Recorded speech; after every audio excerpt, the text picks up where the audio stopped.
makinig kayo ha, kasi may mechanics yung gift natin. So, ganito. Andito lahat ng names natin. Okay? So, makinig kayo ha, makinig kayo. Ako yung unang bubunot. Kung sino yung mabubunot ko dito, yun yung unang pipili ng gift. So, no number, sabihin nyo yung gift mo sa inyo. Okay? Pili ha. Okay. Makinig kayo ha, makinig kayo. For example, si Murphy yung nauna. Napili siya ng gift, nabuka siya ng gift. Yung sumunod, siya yung bubunot. Si Murphy bubunot kung sino na siya yung pili.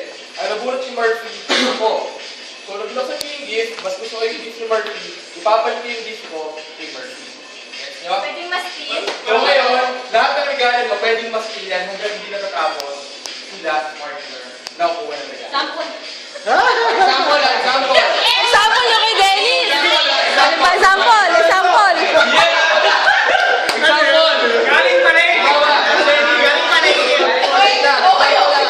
Example siya yung first na bumunod. Okay? So nagkaroon ng pang-fifth partner na, pang-fifth partner si Dale.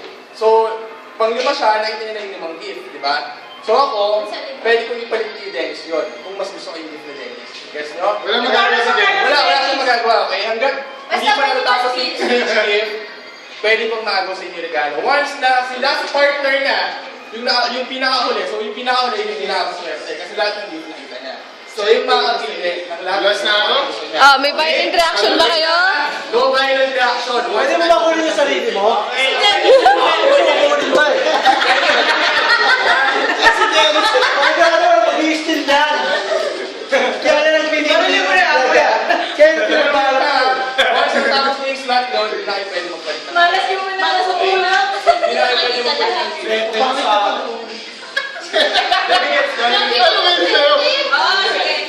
Game? Game, setting sa akin. Galing pala yung Kanino kayo nagaling yung iba? akin yan! Go, ihu. Hindi masyadong mahalo yan. Kailangan mo